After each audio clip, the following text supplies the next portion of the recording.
Hello there, U.S. history classes. All right, so this is our first unit on exploration and colonization. And that's what our focus is going to be on is today or this week is a overview of who's coming to the New World, where they're coming from, and where they are going. Okay. Now, there's important distinction to remember. The Old World, okay, are places like Europe and Africa. All right, that is the Old World. The New World is everything over in this hemisphere of the world, the Americas, North America, South America, everything in between. Okay, so this is the New World. This is where countries are coming. Now, the three big countries are England, Spain, and France. Okay, now we're going to pick up with these colonies or with these countries because they are the ones that have the most permanent foothold in the New World. Okay, the Vikings probably came over, and there were some Danes that came over, and some Dutch and things like that skirted the Americas. But as far as actually having a lasting presence, it's going to be England, Spain, and France. Okay, now I'm actually going to do this in reverse order. Spain came first, then England, Spain came first, then France, and then England. Okay. We tend to focus on England the most because we are part of the 13 colonies. Okay. And we'll talk a little bit more about that when we get to England here in just a second. So, chronologically, Spain was first, then France, then England. Okay. But we focus on England because we were English colonies, plus, England is going to be the one that lasts the longest. And we'll talk about that as well. All right. So, what is driving these three countries to come over to the New World? All right. We'll start with England first. All right. England wanted to stay. All right. The English colonists wanted to stay. And that's another reason we focus on them a lot, besides the fact that we are English colonies, is because they did plan on establishing colonies here permanently.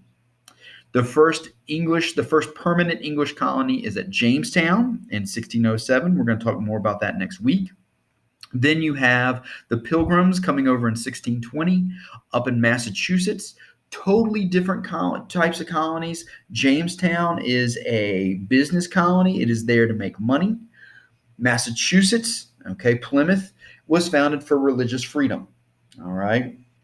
And we focus on Jamestown because there was an earlier attempt, and again, we'll talk more about this next week. There was an early attempt at Roanoke Island in what is now North Carolina, but that is not permanent. It fails. The colony does not survive. All right, but we'll talk more about that next week.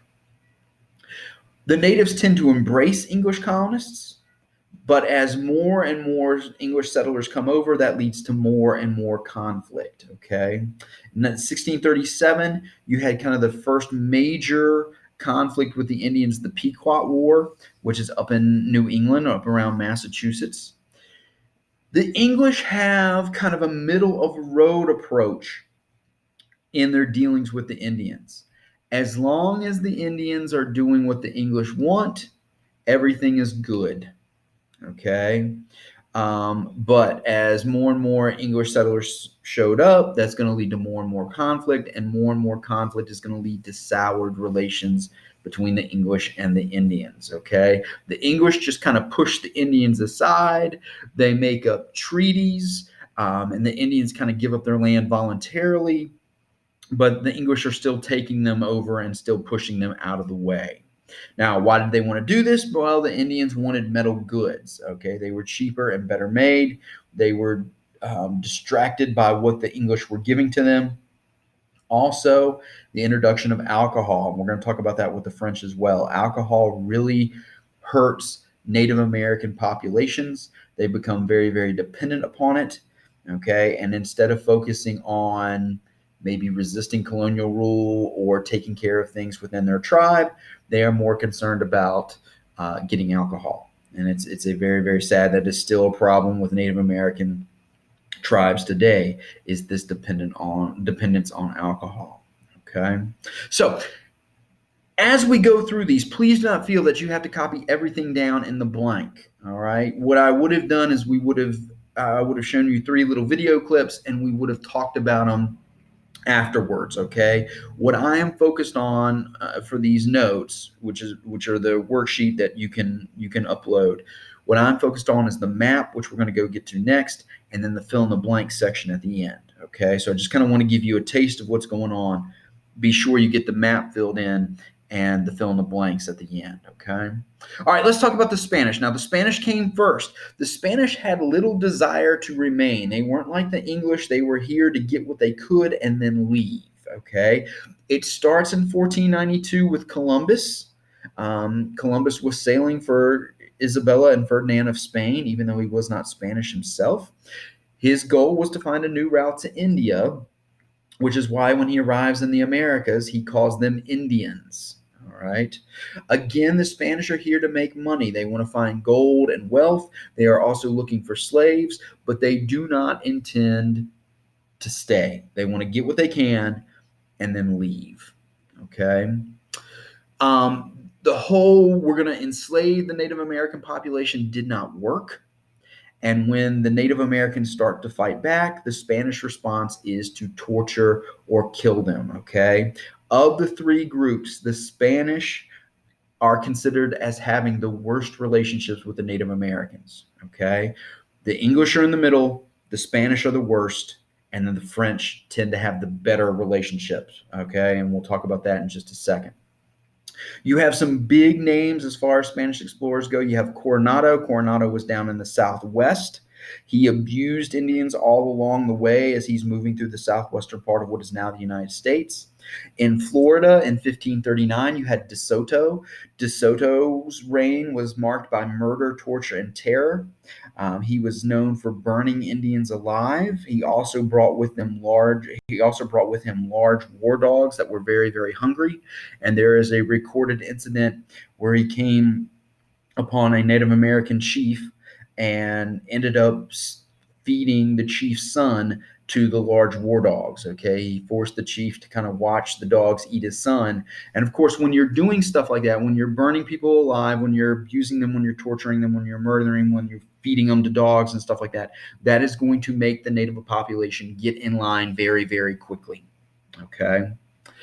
Also, not just with the Spanish, but with the English and the French as well, the Europeans bring over unintended guest with them, and that is disease. Thousands of natives are going to die because of disease, not just from the Spanish, but from the English and the French as well. In fact, disease is going to be the number one killer of Native Americans. All right, despite all the horrors, the murder, the torture, and the terror, despite all that, the number one killer of Native Americans is going to be European diseases. The Spanish also brought with them missionaries. Okay, they founded missions here. They were searching for Native American souls. They wanted to convert the Native Americans to Christianity. To be honest with you, the missionaries also have a mixed history with the Native Americans. Some of them were kind, okay? They showed kindness to natives along the way, regardless of how the natives acted. Some of them were kind to the natives as long as the natives obeyed what they were told to do. And when the natives began to fight back, then the missionaries also turn harsh, okay, and are willing to torture and kill natives. And then some of them, despite being missionaries, some of them come over with the intent to harm the Native Americans. All right, they see them as a lesser. They don't see them as human. They see them as a lesser species. And if they are definitely not willing to create to convert, then they will be killed. Okay, so the missionaries kind of are a mixed bag. Some of them are very, very nice. Some of them are very, very kind, and some of them are not. Okay. The French are more willing to deal with the Indians, okay, because they are dependent on each other. The French come over for fur, okay. They are also looking to get what they can and then return back home to France, okay. Um, eh, but they also end up staying a little bit longer than the Spanish, all right. So the French know they need the Indians to trade.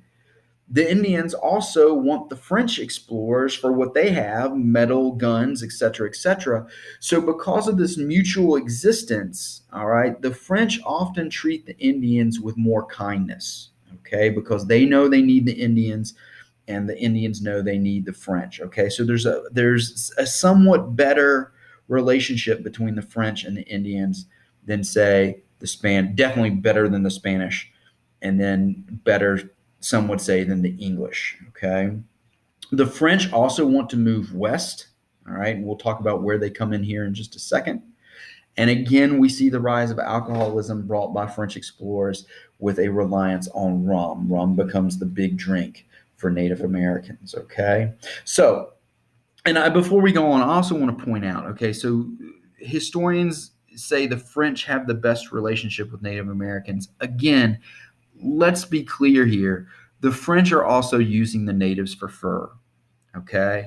So, yes, they might have a better relationship and stuff like that, but they are also taking advantage of the Native Americans, and they're kind of abusing the Native Americans. All right. So let's not forget that as well. All right. Is they are still taking advantage of these native people. All right. Now, here's where I want you to focus on with your notes. Okay. Here's our map. Here is the New World: Greenland, North America, South America. This is the New World right here.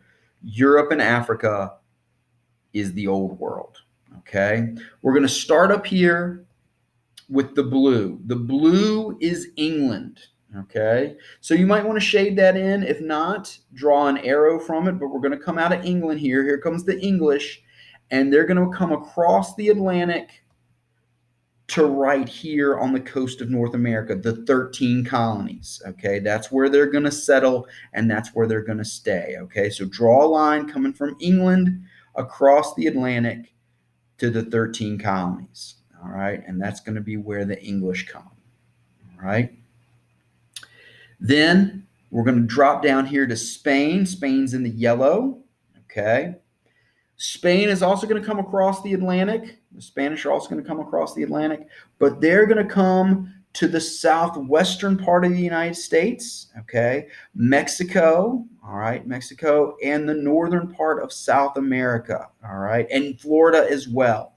All right. So here comes Spain coming out of Europe across the Atlantic to Florida, Central America right here, Central America, northern South America, and then the southwestern part of North America. All right. So that's where the Spanish are going to come. And then last but not least, in the red, we have the French. The French are also going to come across the Atlantic, but they're going to head into Canada and then down into the Mississippi Territory. Okay. So there's the French coming across. They're going to land in Canada and then down between the British and the Spanish, kind of in the center part of North America, the center part of America, around the Mississippi River. Okay. Now, besides the fact that the English came to stay, we also focus on the English because they last the longest. We're going to talk about something called the French and Indian War in a couple of weeks. When the French lose the French and Indian War, the English get their territory in North America. Okay. Then through money and war, the English are going to buy the Spanish territory. Okay. They're going to buy Spanish Florida, and they're basically going to take over. Of course, by the time they take over the Spanish territory in the Southwest, it's not the English that are doing that, it's the Americans. Okay. But we have our roots in England. So like I said, they're here to stay. So Spain is going to lose its territory to the English / the Americans through a combination of money and war. Okay. But that's coming later throughout the year. All right. Now, big picture stuff. Okay. This is the big picture stuff. Be sure you get this stuff copied down here. The English explorers end up coming to America, to the area that we know as the 13 colonies. That's going to be where they come. They have a mixed relationship with Native Americans. As long as the Native Americans are doing what they're supposed to be doing, the English are friends with them. If the Native Americans start to fight back, then relationships sour. Okay. So they come to the 13 colonies. They are here the longest. They have the middle relationship with Native Americans. The Spanish go to the Caribbean, Central and South America, okay, as well as, don't forget, the southwestern part of the United States, okay, so southwestern North America, Central and South America, and the Caribbean. They have the worst relationship with the Native Americans. They have very, very, very, very violent conflicts with the Indians. The conflicts are over land. And despite how violent those conflicts are, more natives are killed by disease than by the actual conflict themselves. Okay, so the Spanish come over. They are not here to stay, they are here to make money and leave. They have the worst relationship with the Native Americans, very, very violent relationship with the Native Americans, especially when it comes to land. And don't forget, more Native Americans are killed by diseases than actual conflict with the Spanish or actual conflict with any of the Europeans. Okay, European diseases are what kill more Native Americans than anything else. Then, last but not least, we got the French explorers. They head to Canada. Okay, they have a very, very positive relationship with the Native Americans because the Native Americans need them and they need the Native Americans. Okay, so they kind of have the best relationship with the Native Americans. But again, let's not forget, they are also exploiting them because they need fur. Okay, so that's it for lesson one. You have the French, the Spanish, and the English coming over. Okay, each of them going to different places, each of them coming for different reasons. The Spanish come first. They have the worst relationship with Native Americans. The French come next. They have the most positive relationship with Native Americans. And then the English come last, and they kind of have a mixed relationship with Native Americans. All right. Now, what we're going to focus on next is labeling. Where, like I said, our focus is going to be on the English because they come to stay and they last the longest. So our next lesson is going to be filling in a map of the 13 colonies that England founds here in America. Oh, one last thing. All right. Who colonized the yellow? The French, because that's Canada and the Mississippi Valley right there. Okay. Who colonized the green? That's the English. Those are the 13 colonies. And then who colonized the pink? That's going to be the Spanish. That's Florida, Central America, and then the southwestern part of the United States. All right. Bear this in mind. This might help you on a quiz here with the module this week. Okay. All right. We'll see you soon. Bye-bye.